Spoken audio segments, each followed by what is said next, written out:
不发育的青春期有什么不同？妇产科医生做久了，会不会对性生活失去兴趣？没有事业的你，会担心对伴侣失去性吸引力吗？你究竟是男的还是女的？如果男人都像你这样，谁来保家卫国？我这样怎么了？我就不能保家卫国了？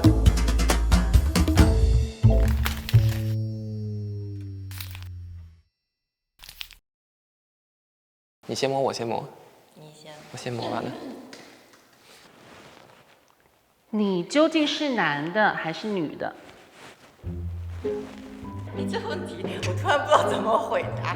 我生理性别是为女性，但我的就是社会性别为男性。小的时候我一直以为自己是男生，我以为会随着时间的推移会慢慢的长出小鸡鸡，没有想到到青春期的时候，我的胸部变得越来越大，后来还来了大姨妈，那个时候我就知道，哇，我竟然是个女生。我不希望人家认为我是一个男性或者女性，哇，你把我当个人吧。就19岁之前是男生，然后19岁之后是女生。我是个阿姨，谢谢。Look at me.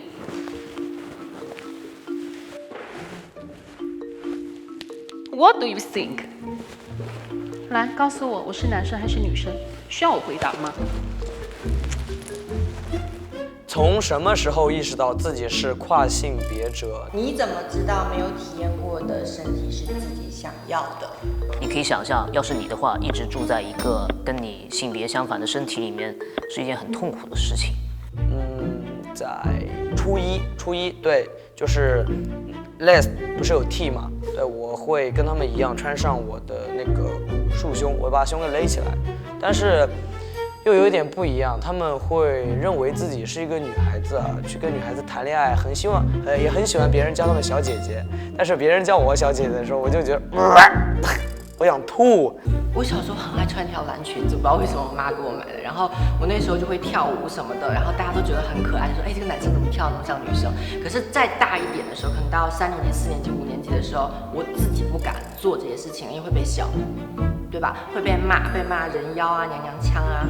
然后我就是刻意的隐藏自己，这个时候我就觉得自己跟别人不一样，但又说不出来哪里不一样。可能是4、5岁的时候看到了我的表姐的出场配置，结果 Oh my God， 跟我的不一样，所以那一刻我就意识到说，我的心是跟我的表姐一样是一个 girl， 但是我的身体有一些不对劲。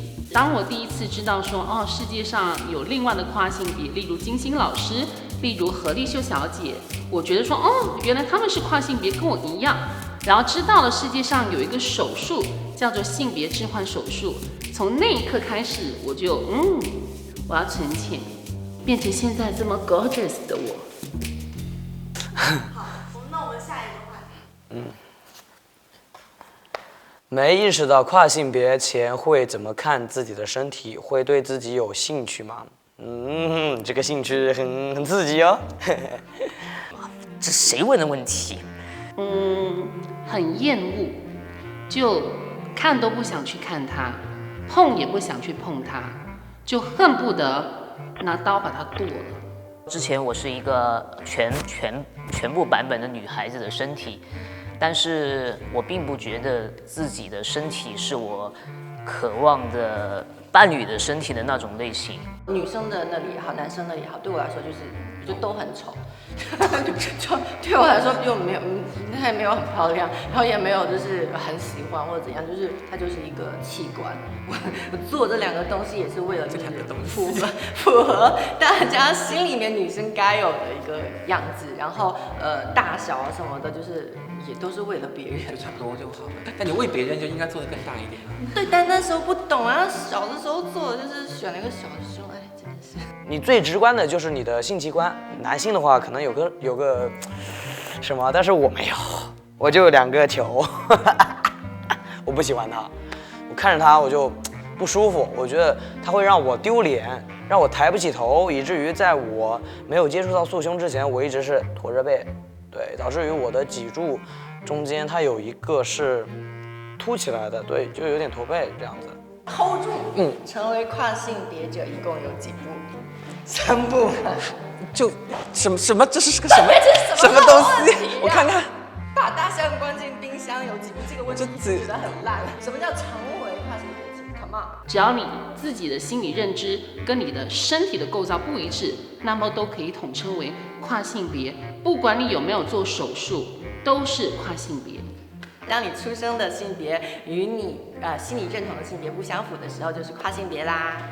就正常的流程，就是比如说生理性别跟我的心理性别完全的契合，对吧？那首先大部分人第一步选择的就是去做你的 HRT， 就是荷尔蒙治疗，对，它会让你的外观更像那个你的心理性别去靠近，这是第一步。然后第二步就是你的胸。然后就会去给大家做一次貔貅手术，这手术就是个微创，躺2个小时就起来了。对，如果你想要继续完成接下来的手术，你的意愿非常强烈，然后你需要去摘掉你的子宫和卵巢，并且缝合你的阴道。在中国做完这一步，它其实就已经可以修改你的身份证上面的性别了。你有鸡鸡吗？身体动过哪些手术？做手术要多少钱？我没有鸡鸡，我没有种树，种树太贵啦，种不起。真的太贵了，德国要70-80万。德国要70-80万，没听错。泰国大概要30几万吧，因为有一半的钱被中介拿了。狗东西。我只做了上半身的手术，就是乳房的切除手术。然后还做了一个修复，就是乳头的修复手术，因为我希望它看起来更完美一点。有可能这种心理是很女性化的，就是爱漂亮，没办法。你有阴道吗？这男生问题，女生问的。男生问的话，我就会说关你屁事。女生问就说有。我肯定有啊，我没有的话，我怎么改那个身份证？真的是 so funny。像我的话，我的手术过程就是双眼皮，然后磨喉结2次，然后胸部1次，下体手术做了2次。为什么做这么多？就是因为我要去参加选美，然后现在就 perfect 完美撒花。我就做了下体的手术。胸呢？真的？哦、肉的？怎么会长出来的？胖的，胖子都有。手术费差不多7万人民币左右，就1.8年。哦，对，现在不值了，就已经涨了。10几年前的时候的价格1.9万。我觉得其实只要剩下来的人，你很努力的去工作或什么，我觉得靠自己也是可以做这个手术的。不需要的器官会珍藏还是丢掉？什么器官？胸吗？我压根儿没见过它。我应该不会想要把它珍藏起来吧？那2个东西的话，它去哪儿了呢？都是医院处理的吗？可以要回来吗？我想知道。万一有人想要呢？做什么？做戒指求婚吗？留着，然后给你泡酒喝，好不好？现在身份证上面的性别是什么？女性，合法女性。改身份证其实只有一个最大的好处，就是我可以跟我的对象在国内去结婚领证。我那时候19岁啊，我一天跑了3个地方，什么公安局、派出所，他们都很关心，就说疼不疼啊，多少钱呐、然后什么的，大概也是1个星期不到就办下来了。好的，咱们看下一个问题：你为性别转换付出了什么代价？你认为值得吗？我觉得最大的代价不是指的是金钱方面吧，是你一直要做你自己。花了什么代价？我代价多去了，钱当然是啊，然后痛苦啊，就是在医院躺那么久，你不痛苦吗？就流了很多血，然后不舒服啊，身体的不舒服啊，但是肉体上面的痛苦，心灵上面的快乐是可以抚平它的。快乐开心做自己最重要，所以一个小手术算什么？还有跟家里人的挣扎。对，所有的跨性别对于跟家里人的挣扎是非常非常大的，就是那种他的痛苦是大过你本身是跨性别。唯一付出的代价可能就是让我妈妈生病了。你知道那种神学吗？他非得去找算命的，我阿姨给我妈算命，说我妈活不久了，非得说是我气的。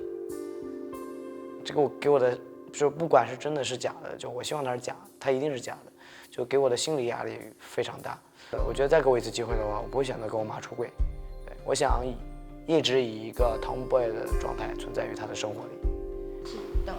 好，手术后最快乐和最想做的事情是什么？就很迷茫这个问题是不是？对，我也很懵。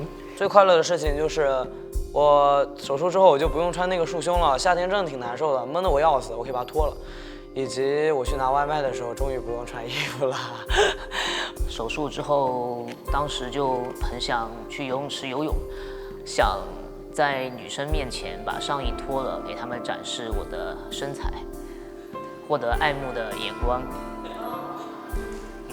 用现在这个身体和身份泡次温泉吧。我现在可以昂首挺胸走在大街上，路人看我没关系，因为我很漂亮。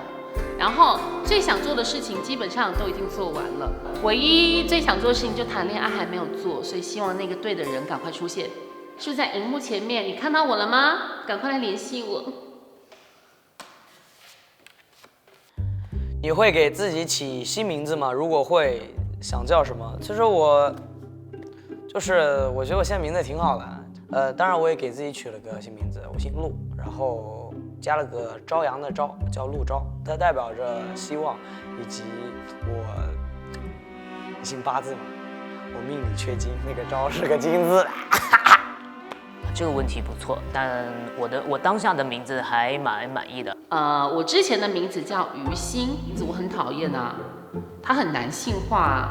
我没有改名字，因为我原本的名字就比较都可以，甚至女性化一点。就我爸就开玩笑，就我爸说我的名字取错了，取太娘了。我是改了名字的，因为我的名字很男性化。我以前的磊是那个3个石头的磊，然后我现在把它改成了草字头的磊，因为我的小名叫磊磊，我改成这个磊，它还叫磊磊。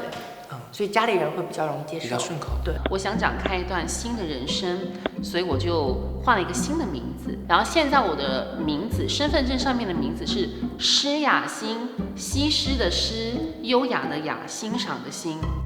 体验过，哎呀，这个，体验过双性生活的感觉如何？我没听懂这句，我没不懂。就是男生的性生活和女生的性生活都是这意思吗？我的妈呀！啊，不是，这样子是吧？不好意思，是我想多了。从内心来说的话，我没有改变，对我一直都是我从来没有变。我不是说我做了手术我就变成另外一个性别的状态了，没有，就是因为我没有变我才做的手术。社会身份变成男性之后，的确给我带来了非常大的好处优势。说实话哈，在之前以一个女性的身份去工作、去外面接触的时候，比如说人家就会觉得你是个小姑娘，你懂个屁啊！我不要跟你说，叫你的老板来跟我说。其实他不知道我就是老板。就是面试的时候，因为我以前找工作面试，从来不会有人问我你结婚了吗？你生小孩了吗？孩子多大啊？准备什么时候结婚啊？就是干嘛呢？就总结为一句话，就是女人真的很难。你有想过回到原来的性别吗？我之前录节目的时候，录《爱上超模》的时候，有一趴就是穿男装的那个，它让我回想到了那个我男生的状态，我哭到很崩溃。现在我当然不会这样子了，就是我是内心接受我自己的，而不是通过外表。没有想过要回到原来的性别，因为现在过得比之前更舒适，更安逸，对自己的认同度也更高一点，不会像之前那么痛苦。我觉得我现在的状态让我非常的舒服，我不想回去。前面那20几年我已经够了，不要了 ，no no no no no no no， 即使下辈子也 no no no no no no no。确认跨性别后有改变你的性取向吗？性取向其实并没有改变。跨性别之后并没有改变我的性取向，只会让你原来的取向越来越加确定。首先，跨性别跟性取向是2个话题，没有必要一起探讨，因为你一起探讨会很乱。就因为我本来就泛性恋，所以就我一直是都可以。就泛性恋。对，我感觉我就是个菩萨。没有哎，我一直都是直女，我一直都很喜欢帅哥，然后我喜欢肖顺尧，米卡也可以啦。什么时候会告知交往对象你是跨性别者？一开始就会说吧，这个没有什么好隐瞒的。就我现在的交往对象，就是一开始就知道了。就我手术比较早嘛，其实我没有想要就是隐瞒，但是我不知道，就是被动的就变成一个柜子里的状态了。他觉得做变性或者说 HRT 这种用药，所以对寿命不长久，他怕我活不久。对，他经历了我的性别的过渡，他完全接受我这个人，他在我的生命里存在，好像就是第二个妈妈。当那个男生告诉我说：“嘿，我很喜欢你。”那个时候我就跟他讲说：“我需要跟你讲一个秘密，我是一名跨性别。”然后这个时候，如果说他真的爱我的话，他就会留下来；如果说他只是just for fun， 那么就拜拜 next。因为我这个人，我希望有一个很深层次的一段感情，而不是只是 you know。哦 ，OK， 那你的性生活怎么样？他这个问题是连着的。不是你不是，这能播吗？能播吗？就我对象评价说，就是跟他以前交往过的一些顺性别女性没什么差别。我觉得这个问题不应该问我，这个问题问伴侣会更适合一点哈。我有一柜子的鸡鸡，怎么了？有很多是情感的交流，性生活根本就不能代替所有，它只是你生活的一部分。Amazing。为什么呢？因为我自己很会 DIY。好多问题哦。亲朋好友怎么看你跨性别？手术完成后和他们的相处怎么样？突然好温和的一个题目。我爸爸可能接受的稍微没那么好，但是也还行。我妈妈就是特别好，就是我爱我妈妈，天天女儿长女儿短的，然后天天喊着我要减肥。我妈一开始就我手术完之后，她当下就我回到家的那一刻，她直接就离开了，她见到我的那一面走掉了，然后就是我当时就懵了，你知道吗？然后我就忘了她在楼下那个背影。我很久很久之后，我又问她，我说你去哪儿了？她就说她就是接受不了，她就冷静了。这个问题我根本解决不了，我没有办法去直视他们的眼睛，我甚至很害怕回家过年，好像我就是个罪人。对，我不想回家，对，我永远都不想去参加亲戚朋友聚会。亲朋好友基本上不知道我是跨性别这件事情，然后他们更多的会觉得我是一个女同性恋觉得我是一个 T 铁 T 爷 T，应该没有什么太大的影响我有自己独立的生活，我可以养活我自己，说白了经济独立嘛。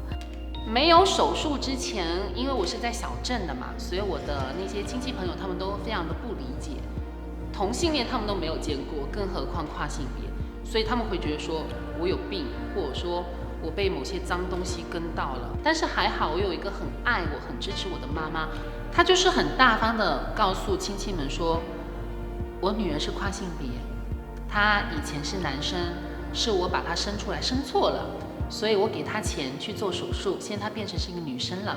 我不管你们同不同意，我也不管你们接不接受，反正我自己是接受的。接受的话继续做亲戚，不接受的话下辈子见。是吗？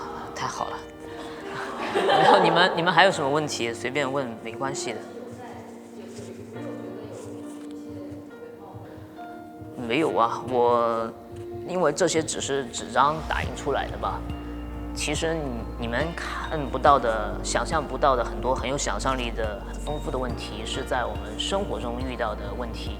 当别人去面对面的去问你的时候，一定要去抓着你对这些问题，比如说你是怎么进行性生活的，去刨根问底的时候，这个比这些纸质的东西来的恐怖多了。这些就是毛毛雨。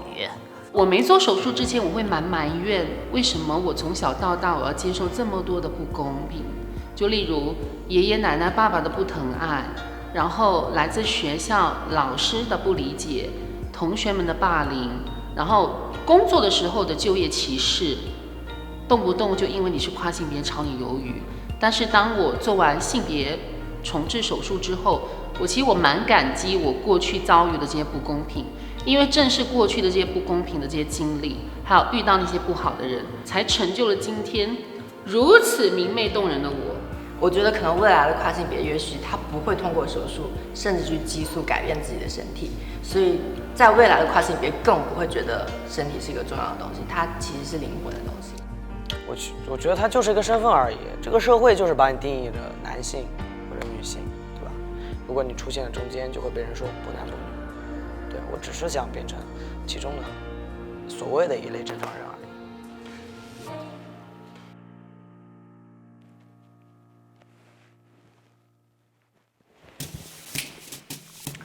Hello， 大家好，我是雅雅施雅欣，我是国际皇后跨性别选美2019年的国际季军，也是泰国芭提雅 Tiffany 秀唯一的中国籍演员。我是吉先生，今年29岁，我是一名摄影师。